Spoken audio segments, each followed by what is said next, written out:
ሰላም ጤና ይስጥልኝ እንደምውላችሁ አደራችሁ እንደምንሰነበታችሁ ክቡራትና ክቡራን ውድ የኦሪት ክፍል ተከታታዮች በያላችሁበት ሰላማችሁ ይብዛ። ዕለቱ ዕለተ እሁድ ሲሆን ለዕብራውያን ዘመን አቆጣጠር ኤሉል በሚባለው ወር 3 ቀን 5786 ዓመተ ዓለም ላይ እንገኛለን። ዛሬ ደግሞ የአምላክ ፈቃዱ ቢሆን አድማጮች በጠየቁት መሰረት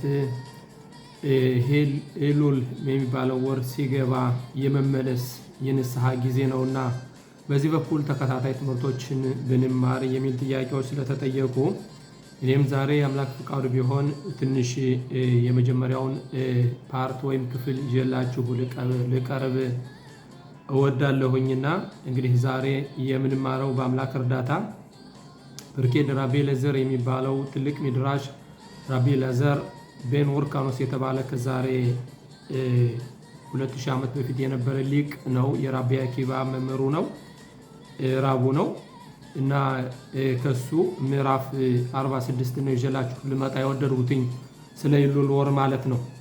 እና እንግዲህ እንደምትሰሙትኝ አሁን በሬካ ማለትም አሁን በሬካ የምትሰሙት ሙዚቃ በምትሰሙበት ጊዜ እንግዲህ ኤሉል የሚባለው ወር እንደመጣ ያሳያል ወይም ያስታውቃል ማለት ነው። እና እንግዲህ ይሄ መዝሙር የሚለው ምንድን ነው? አዶና ስሊሆት ማለት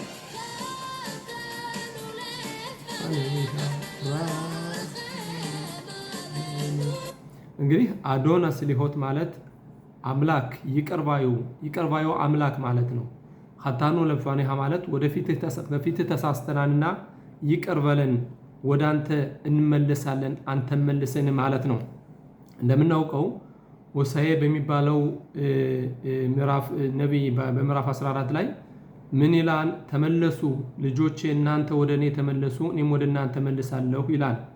እንደገና ደግሞ በሰቆቃወ ኤርምያስ መጨረሻ ላይ ደግሞ አንተ መልሰን እኛም ወደ አንተ እንመልሳለን። እንዴት ነው የሚሉት? እንግዲህ ክነሴት እስራኤል የእስራኤል ልጆች አንተ መልሰን እኛም ወደ አንተ እንመልሳለን ሲሉ ፈጣሪ አምላክ ደግሞ ወደ እኔ ተመለሱ እኔም ወደ እናንተ እመለሳለሁ ይለናል። እና እንግዲህ ይሄ የመመለስ ወይም ደግሞ የንስሐ ወቅት ነው። እንግዲህ እንደምታውቁት ዓመቱን በሙሉ ሁልጊዜም ወደ ፈጣሪ አምላክ እንመለስ ተመለሱ እንላለን። ዛሬው ይሄ ወር ኤሉል የሚባለው ወር ለየት የሚያደርገው ምንድነው ብለን ስንል እንደምናውቀው እንግዲህ መምህራችን ሙሴ የእስራኤል ልጆች ከግብፅ አውጥቶ ወደ ሲናይ ተራራ በቀረበበት ጊዜ የመጀመሪያውን የቃል ኪዳን ጽላት ተቀብሎ 40 ቀንና 40 ሌሊት ቆይቶ ሲወርድ የእስራኤል ልጆች መምህራችን ሙሴ ጠፍቷን ሙቷን ብለው በማሰብ ሰይጣን በማሳሳቱ ብለው በማሰብ የባዳ መልኮት ሲያመልኩ በማግኘቱ በዛን ጊዜ ያንን ጽላት ሰበረ። ከሰበረ በኋላ እንደገና እንደምናውቀው ዮድዛይን በታሙዝ የሚባለው በ17 ቀን ሰኔ 17 ሰብሮ እንደገና በ19 ቀን ተመልሶ እንዲሁም 40 ቀንና 40 ሌሊት ቆይቶ በፈጣሪ አምላክ ይቅርታን አስደርጎ ለእስራኤል ልጆች ተመለሰ። ኋላ ደግሞ ኤሉል በሚባለው ወር አንድ ቀን ወጥቶ ደግሞ እንዴት ነው ያለው ፈጣሪ አምላክ? ሰላክቲ ከደባረሃ ማለት ይቅር ብዬሃለሁና እኔ የሰጠሁን ጽላት ስለሰበር አሁን በእጅ ጠርበህ ይዘህ ወደ ከፍታው ውጣ ይለዋል። ወደ ከፍታው ውጣ ማለት እንዴት ነው? እንግዲህ ሊቃውንቶች ሲያስተምሩን ከፍታ ማለት እንግዲህ አሁን ወድቀሃል። እንዴት ነው? ናፋልቲ ካምቲ ብትወድቅም ትነሳለህ። ጻድቅ እንዴት ነው የሚሉት? ሸባ ይፖል ጻድቅ በካም ይባላል። 7 ጊዜ ጻድቃን 7 ጊዜ ቢወድቁም ይነሳሉ ይላል። እንግዲህ መምህራችን ሙሴ ከወደቀው ለመነሳት ፈጣሪ አምላክ ምንድነው ያለው? አሁን በራስ ጊዜ ጠርበህ ድንጋዮችን ጠርበህ ወደ ከፍታው ውጣ ይለዋንኝ። ያን ይዞ እንግዲህ አሁን ኤሉል የምንለው ወር መጀመሪያ ማለት ነው። ወይም ደግሞ አሁን ይሄ የምናየው ነሐሴ ማባሉ ነው መሰል በአማርኛው አባባል ወር መጀመሪያ ላይ ወጥቶ 40 ቀንና 40 ሌሊት ምግብ ሳይበላ ውሃ ሳይጠጣ ቆይቶ መስከረም 10 ሁለተኛውን ጽላት ይዞ ተመለሰ ማለት ነው። በዛን ጊዜ እንግዲህ ለእስራኤል ልጆች የይቅርታ ቀን ሆኖ ታወጀ ማለት ነው። ይሄ የይቅርታ ቀን ሆኖ የታወጀው የዮም ኪፑር ወይም ደግሞ ካፓራ ማለት ለእስራኤል ልጆች ይቅርታ ማድረግ ማለት ነው። እና እንግዲህ በዛን ጊዜ ለእስራኤል ልጆች ለአባቶቻችን ፈጣሪ አምላክ ይቅር እንዳለ ይህ ወር ለመምህራችን ሙሴ ይቅር እንዳለ ይህ ወር አሁንም ደግሞ ፈጣሪ አምላክ እንዴት ነው የሚሉትኝ? አሜልህ በሰዴ ወይም ደግሞ ንጉሳችን በቅርባችን ይገኛል። ከዓመታቱ በሙሉ ለየት የሚያደርገው ይህን ወር ፈጣሪ አምላክ በቅርባችን ይገኛል ማለት ነው። በቀላሉ ፈጣሪ አምላክ ይሰማናን ከቅርባችን ይገኛል ማለት ነው። ለምን ቢባል ይሄን ወር ስጉላ ወይም ደግሞ እንትን ስጉላ በአማርኛ ምን እንደባለ በማላውቀው መቼም ይሄ ወር ኃይል አለው። የእስራኤል ልጅ ፈጣሪ አምላክ ከኛ ከቅርባችን ነው። የእስራኤል ልጆችም ለመመለስ በቀላሉ ወደ ፈጣሪ መቅረብ እንችላለን ማለት ነው። እና እንግዲህ 40 ቀን ይሄ 40 ቀን መምህራችን ሙሴ የመጨረሻውን ጽላት ይዞ ለመምጣት ምግብ ሳይበላ ውሃ ሳይጠጣ 40 ቀንና 40 ሌሊት ቆይቶ ከከፍታው ሲመለስ እንግዲህ ይሄ የይቅርታ ቀን ሆነ ማለት ነው። ከዛ በፊት ደግሞ ሮሽ ሃሻና ምንለው አለ። የዓመቱ መጀመሪያ ደግሞ እንግዲህ አሁን ይሄ ወር ሲያልቅ ይሆናል ማለት ነው። ይሄ ደግሞ እንግዲህ ዓለማት በሙሉ ፈጣሪ አምላክ ፍጥረታትን በሙሉ ለፍርድ የሚያቀርብበት ጊዜ ነው ማለት ነው። እና እንግዲህ ሮሽ ሃሻና የምንለው አዳም የመጀመሪያው አዳም የተፈጠረበት ዕለት የፍርድ ቀን ይሆናል። ከዛ ወዲያ ደግሞ ከ10 ቀን በኋላ ደግሞ አስተሶሬ ወይም ደግሞ ለእስራኤል ልጆች ዮም ኪፑር ይሆናል ማለት ነው። እና እንግዲህ በእነዚህ 40 ቀኖች አሁን ይህንን ሙዚቃ የመጀመሪያ መክፈቻ እንደሰማ ነው አዶና ስሊሆት ማለትን ይቅርታ ለማድረግ ሌሊት እየተነሱ ሁላችንም ባይሆንልን መቼም እየተነሱ የይቅርታ ጊዜ አለ ማለት ነው። ረኸም አለኑ ማለት እንግዲህ እንደው ፈጣሪ አምላክ እባክህ ማረን፣ ወደ አንተ እንቀርባለን፣ አንተም ወደኛ ቅረብ በማለት የእስራኤል ልጆች ለ40 ቀን የይቅርታ ጊዜ ያደርጋሉ፣ ወደ ፈጣሪም ይቀርባሉ ማለት ነው። እና ይህንን ድራቢ ኤሌዘር የሚባለውን ፔሬክ ይዞ ስመጣ እንዲህ ሲል ያሳየናል።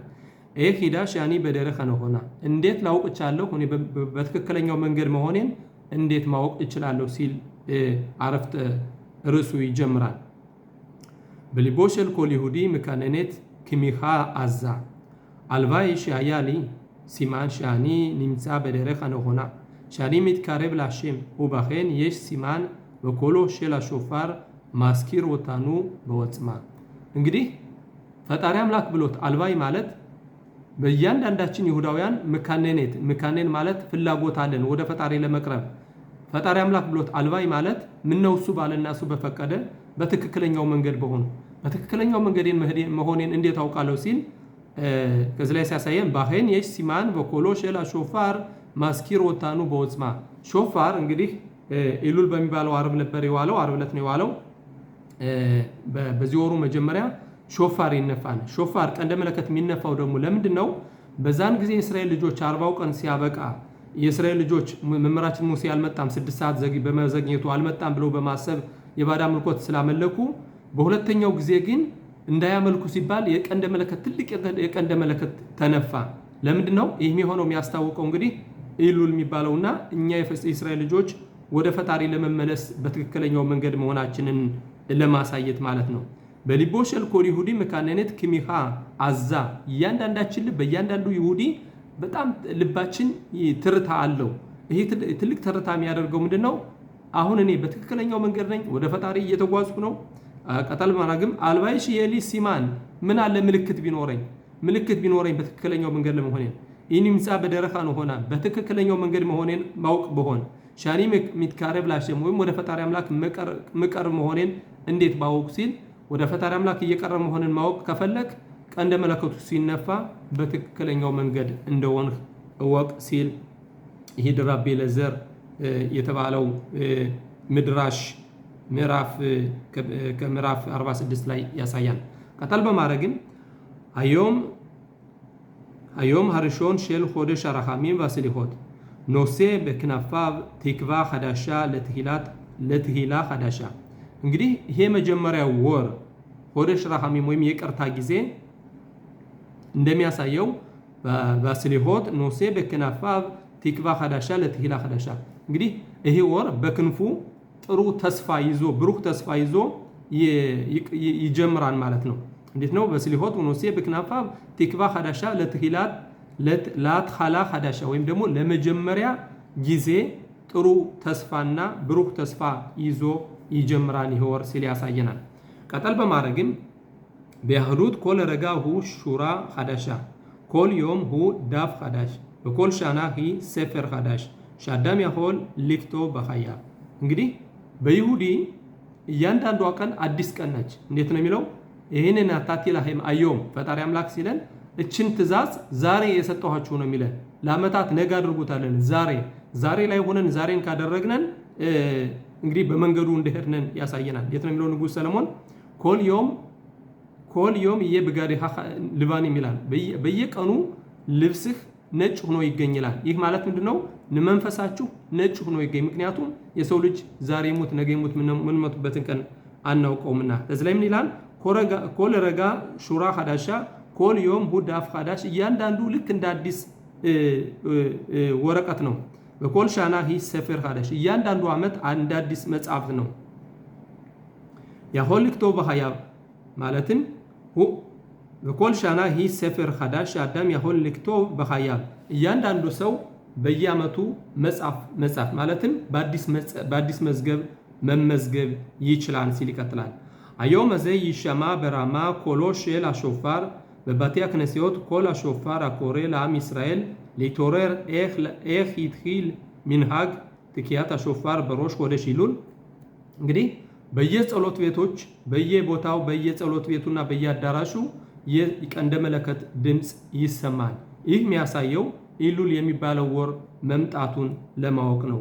እና እንግዲህ ይህ ሚንሃግ ማለትም ይሄ ቀንደ መለከት መንፋት ከየት መጣ ሲል ራቢ ላዛር ብርኬድ ራቢ ላዛር በጥያቄ ይጀምራል።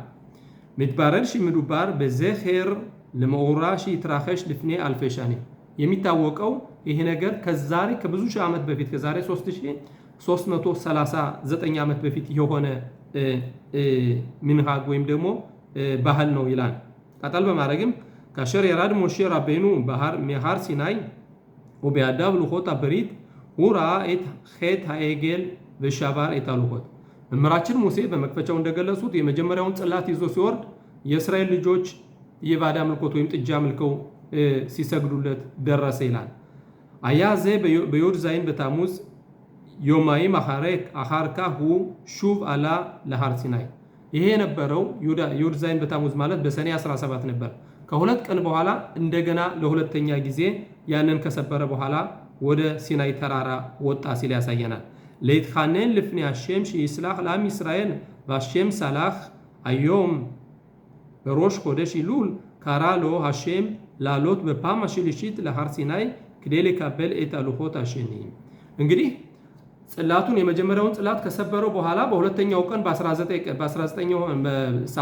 የሆነው በ19 ቀን ደግሞ ወጣና ለእስራኤል ልጆች ይቅርታ አስደረገ። እንደገና ደግሞ ወርዶ 40 ቀንና 40 ሌሊት በኋላ ደግሞ ወርዶ ደግሞ ፈጣሪ አምላክ ምን አለው? እንግዲህ ሁለተኛውን ጽላት ለመቀበል አሁንም ውጣ አለው። ይሄ ሆነው እንግዲህ የወጣው መቼ ነው? እዚህ ላይ የሚያሳየው በሮሽ ኮደሽ ኢሉል በወሩ መጀመሪያ ኢሉል በሚባለው በወሩ መጀመሪያ መምህራችን ሙሴ ለሶስተኛ ጊዜ ወደ ከፍታው ወጣ ማለት ነው። ካራሎ አሸም ላሎት በፓም አሽሊሺት ለሃር ሲናይ ክዴል ካበል ኤታሉኾት አሸኒ ፈጣሪ አምላክ ጠራው ለሶስተኛ ጊዜ ይህንን ሁለተኛውን ጽላት ይዞ ለመምጣት ማለት ነው። ከሻላ ሞሼ ራቤኑ ታኩ በሾፋር በኮል አመኻኔ ክዴይ ሽሎ ያኸዝሩ ለቶት ወላኽቶ በሹቭ ላሶት ኤጌል አዝሃብ ይህንን በዛን ጊዜ የእስራኤል ልጆች በኮል አመኻኔ ማለት በሁሉም ካምፕ በያሉበት በያዳራሹ በሙሉ የቀንደ መለከት ነፉ። ለምንድን ነው? ዳግመኛ እንዳይሳሳቱና ዳግመኛ ኤጌል አዝሃብ ማለት የወርቅ ጥጃ እንዳይሰሩ በየአዳራሹና በየአካባቢው በየሰፈሩ የቀንደ መለከት ተነፋ ሲል ይቀጥላል።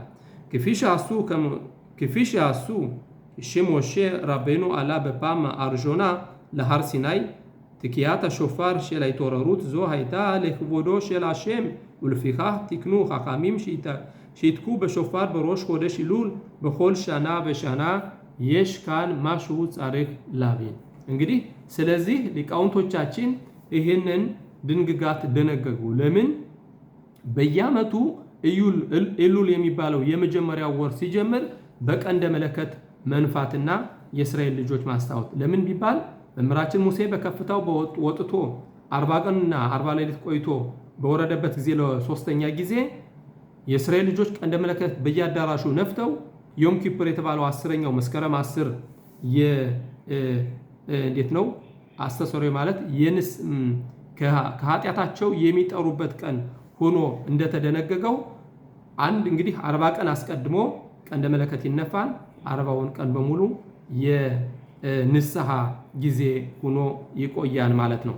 ቀጠል በማድረግም ሎ ኒካኔስ ከየት ለፕራቲም አባላቶሳ አይታ በፓም ርሾና ሞሼ ራቤኑ አላ ለሃር ሲናይ ሀቱ ብኔ እስራኤል ባሱ ኤጌል አዝሃብ ወደ ውስጥ መግባት ባያስፈልግንም በመጀመሪያው ጊዜ መምህራችን ሙሴ በወጣበት ጊዜ ቆይቶ 40 ቀንና 40 ሌሊት ቆይቶ በመጣበት ጊዜ የእስራኤል ልጆች የወርቅ ጥጃ ምስል አምስለው አገኛቸው። አሸላ ምትባከሸት ትልቁ ጥያቄያችን አሸላ ምትባከሸት ትልቁ ጥያቄያችን ይህ ነው። አሬ ሀርካ ሀላ ሞሼ ራቤኑ ሽቴ ፓሚም ኖሳፎት ומדוע לא רק פעם השלישית היו צריכים לתקוע בשופר כדי להזכיר לכולם שלא לחטוא מה לגבי הפעם השנייה? מדוע לא תקעו אז בשופר במה שונה הפעם השנייה מהפעם השלישית? እንግዲህ የመጀመሪያው ጊዜ ሲወጣ ቀንደ መለከት አልተነፋም። የሁለተኛው ጊዜ ሲወጣም ቀንደ መለከት አልተነፋም። የሶስተኛው ጊዜ ቀንደ መለከት መንፋት ለምን አስፈለገ ሲል በጥያቄ ይሄ ፕርኪድ ራቢ ለዘል በጥያቄ ይጠይቃል። አራብ ገዳሊያ ኢዝማን ዘጻል አማር ራዮን ማድሂም በፓም አርሾና ወበፓም አሽሊሺት አላ ሞሼ ራቤኑ ለካቤል את התורה את עשרת הדיברות הייתה לכך שמשמעות רוחנית כבירה עם ישראל מקבל את התורה ואילו בפעם האמצעית עלה משה רבנו להר סיני כדי לבקש סליחה עבור עם ישראל። እንግዲህ በመጀመሪያው ጊዜ 10ቱን ትእዛዛት የተጻፉበትን ሰሌዳ ይዞ ለመምጣት ነበር የወጣው። በሁለተኛው ጊዜ ግን የወጣው የእስራኤል ልጆች ይቅርታ ለማስደረግ ነው። ስለዚህ ቀንደ መለከት መንፋት አያስፈልግም ነበር። ለምን ቢባል ቀጠል አድርጎም ይሄ ሰይጣን የሚባለው እኛ የእስራኤል ልጆች ቃል ኪዳን ከፈጣሪ ጋር እንዳይኖረን የሚያደርገው ነው። እንግዲህ ሰይጣን የሚባል መላእክት ነው፣ እንደማንኛው መላእክት ነው። ግን የሱ ስራ 3 ስራዎች አሉት። የመጀመሪያው የእስራኤል ልጆች አጠቃላይ የሰው የአዳምን ዘር በሙሉ ወደ መጥፎ ቦታ መምራት ነው፣ ማሳሳት ማለት ነው። ካሳሳተ በኋላ ደግሞ ተሳስቷን ብሎ ደግሞ ካቴጎሪ ማለትም ወይ ደግሞ አቃቢ ህግ መሆን ነው። ከዛም በኋላ ደግሞ ከፈጣሪ አምላክ ደግሞ ፍቃድ ከተቀበለ ደግሞ ነፍስን ይዞ መሄድ ነው ማለት ነው። 3 ስራ ነው ያለው። እንግዲህ እንደማንኛው መላእክት ነው፣ ግን ስራዎቹ እነዚህ ናቸው።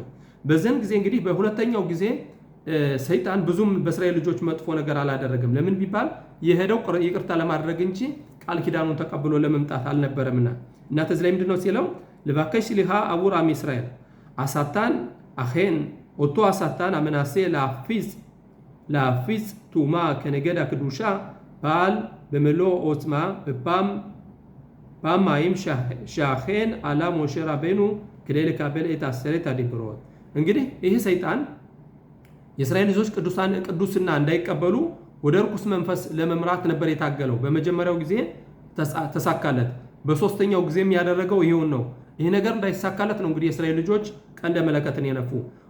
በይምጻ ማለት በመሐለኛው ላይ ግን የሆነ ጊዜ ግና ለእስራኤል ልጆች ይቅርታ ለማድረግ ስለሆነ ምንም ነገር ችግር አልነበረውምና በእስራኤል ልጆች ካቴጎሪ ወይም ደግሞ ላስቲን ይባላል። ላስቲን ማለት እንግዲህ የእስራኤል ልጆች ወደ መጥፎ እሱ አሁን በርኩስ መንፈስ ሆኖ በርኩስ መንፈስ በኩል ሆኖ መታገል ማለት ነው። የሰው ልጆች አጠቃላይ ወደ ቅዱስ መንፈስ እንዳይቀርቡ ለማድረግ ማለት ነው። እንግዲህ እንደምናውቀው ይሄ ሰይጣን የምንለው የሳሮሼል ሂሳብ ይባላል። የሂሳብ መላእክት ነው። ባለፉት ሳምንታት እንደተማርነው ሂሳብ እንግዲህ የምድሩን ዓለም ነው፣ የርኩስነቱን ዓለም ነው የሚይዘው።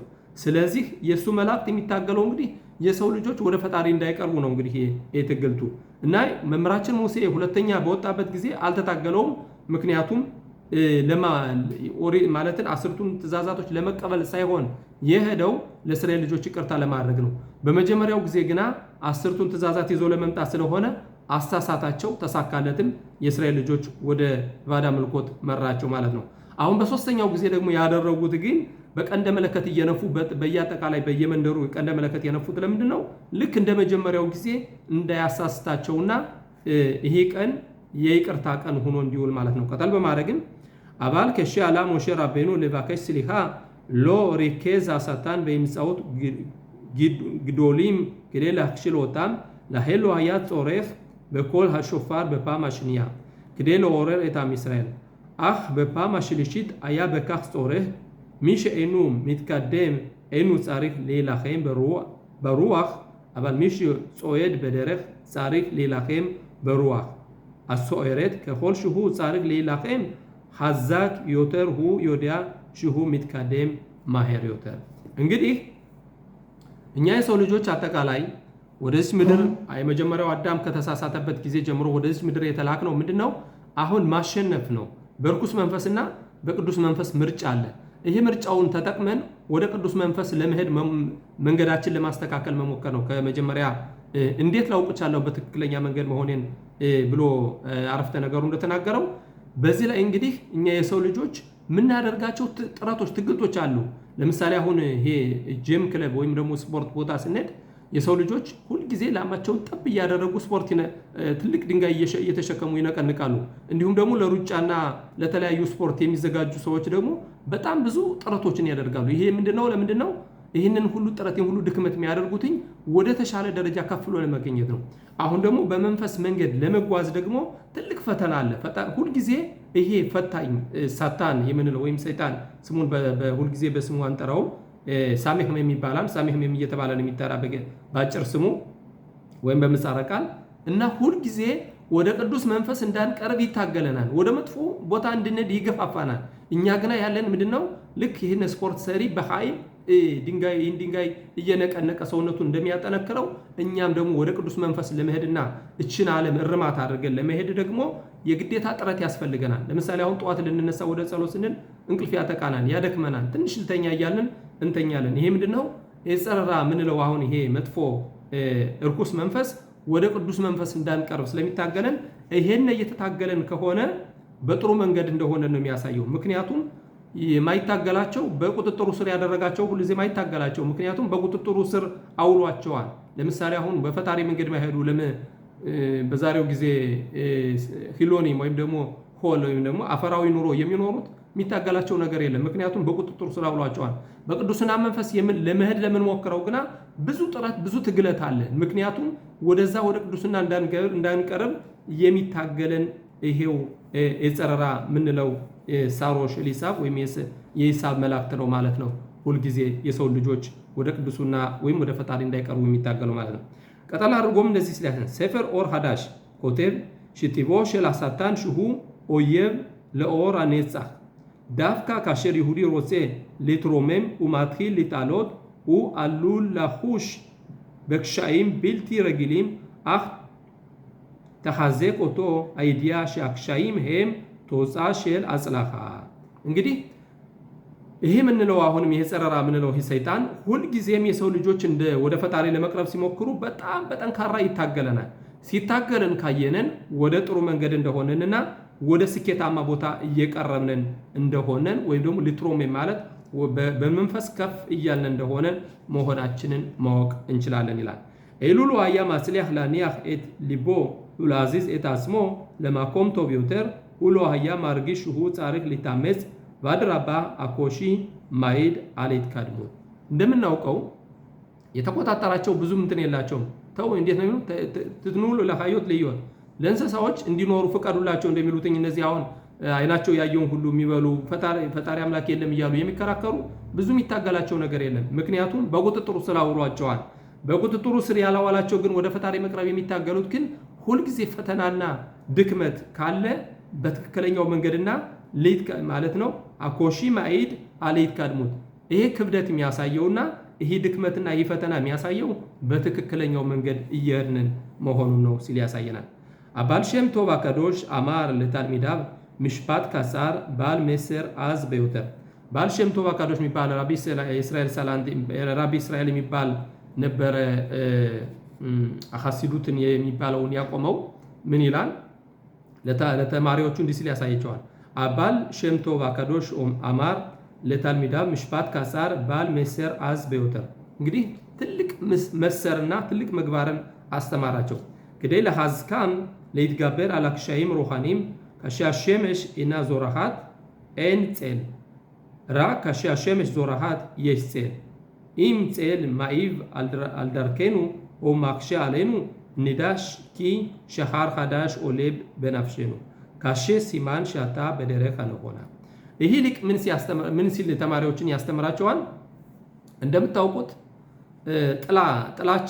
ጥላችንን ሲያርፍ ካየ ነው ፀሐይ ወጣች ማለት ነው። በትክክለኛ ለተርጉመው ምን ይላል? ይህ መሰር በጣም ወሳኝ ትምህርት ነው። ምንድነው የሚለው? ግዴ ለሐዝካም ሊትጋበር አልክሻይም አሩሃኒ ተማሪዎቹን ለማበረታታትና በመንፈስ ያላቸውን ክብደት ለማበረታታት ምን ያለ እንዴት አይነት ምሳሌ ነው የሰጣቸው? ካሻ ሸመሽ እና ዞራሃት ኤን ጼል ፀሐይ ካልወጣች ጥላም የለንም ማለትም ፀሐይ ካልወጣች ጥላ የለም። ራክ ከሻሸመች ዞራሃት የሽ ጼል ፀሐይ ስትወጣ ብቻ ነው እንግዲህ ጥላ ያለ። ኢም ጼል ማይብ አልዳርኬኑ ወማክሼ አሌኑ ንዳ ኪ ሸሃር ሐዳሽ ኦሌ በነፍሼኑ ማለትም ጥላችን እየከበደን የሚያስቸግረን ከሆነ ይህም ያሳየው እንግዲህ ፀሐይ እንደወጣችና አዲስ ብርሃን አዲስ ተስፋ አዲስ ብሩህ ተስፋ እንደወጣ መሆኑን ነው የሚያሳየን። በትክክለኛ አልተረጉመው እንዴት ነው የሚለው? ኢም ጼል ማይብ አልዳርኬኑ ወማክሼ አሌኑ እንግዲህ ጥላችን እያስቸከረን እየከበደን ከከበደን ኒዳ እንወቅ ኪ ሸሃር ሐዳሽ ኦሌ በነፍሼኑ እንደምን ማወቅ ያለብን ነገር አዲስ ብርሃን አዲስ ፀሐይ እየወጣች አላ በነፍሼኑ በነፍሳችን አዲስ ብርሃንና አዲስ ተስፋ እየወጣ እንደሆነ ነው የሚያሳየው። ካሼ አሲማን ሻታ በደረህ አልሆና ከከበደህ እንደሚያሳየው አንተ በጥሩ መንገድ ላይ ነህ ማለት ነው ሲል ድራቤ ለዘር ብርኬ ድራቤ ለዘር ምዕራፍ 46 እንደዚህ ሲል ያስተምረናል። እና እንግዲህ ወገኖቼ የሚያሳየን ከአባቶቻችን ከነቢያት እንደምናየው ይሄ 40 ቀን ኢሉል የሚባለው ወር የይቅርታ የምህረት የተስፋ ጊዜ ነው ማለት ነው። ወደ ፈጣሪ ምንቀርብበት አሜልህ በሰዴ ማለት ንጉሳችን አባታችን ፈጣሪ አምላክ በቅርባችን ይገኛል። በእነዚህ ጊዜያቶች ከየትኛውም ከዓመቱ በተለየ በእነዚህ ጊዜያቶች ብሩህ ተስፋና በብሩህ እንትን ወደ ፈጣሪ በቀላሉ መቅረብ እንችላለን። ይህም የሆነው ምንድነው? ከዛሬ 3300 ዘመን በፊት ለመምህራችን ሙሴ እንዳደረገ ለእስራኤል ልጆች እንዳደረገና እንዳቀረባቸው እንዴት ነው ሙሴ የሚለው? ሹቭ ወላይ ባሹባ አለከም ተመለሱ ልጆቼ እናንተ ተመለሱ እኔም ወደ እናንተ መለሳለሁ እንዳለው እኛ ደግሞ አሽቤኑ አሸይም እናሹባ ፈጣሪ አምላክ ሆይ መልሰን እኛም ወደ አንተ እንመለሳለን በማለት በዚህ መልኩ እንግዲህ ወደ ፈጣሪ እንቀርባለን ማለት ነው። እና ኢሉል የሚባለው ወር በጣም ወሳኝ ጊዜ ነው። እንዳልኳችሁ ሌሊት እየወጡ ስሊሆት የሚባል አለ። የይቅርታ ጊዜ ነው። ይቅርታ የሚደረግበት ጊዜ ነው። ፈጣሪ አምላክ ብሎ ደግሞ ያቀርበን ወደሱ ወደ መንገዱ ያቀርበን እና እንግዲህ ድክመት ካለ የሚያስቸግረን ካለ በትክክለኛ መንገድ እንደሆነን ነው የሚያሳየው ሲል እኔ ያሳየናል። እና እንግዲህ አዶና ስሊሆት ይቅር ባዩ አምላክ ፈጣሪ አምላክ ይቅር ብሎን ደግሞ ወደሱ ያቀርበን እላለሁኝ። በቀጣዩ ፓርት እስከምንገናኝ ለዛሬው በዚህ ቃል ይህን ይመስላል ወገኖቼ። ጥያቄ ካለ ትምህርት አለ ማለት ነው። ኦሪታችን ጥያቄ ካለ ትምህርት አለ። በጥያቄያችሁ መሰረት የኔ መሰለ ትምህርት ዛሬ ተምረናል። በቀጣዩ ፓርታችን ደግሞ በሌሎች ጉዳይ ምን ማድረግ እንዳለብን በነዛ እንማራለን። ይህን ይመስላል። ሰላም ሁኑ። ለዛሬው ቀጣዩ ሳምንት ሰላም የሰፈነበት የሥራ ጊዜ ይሁንላችሁ። ሰላም ሁኑ ወገኖቼ። ሰላም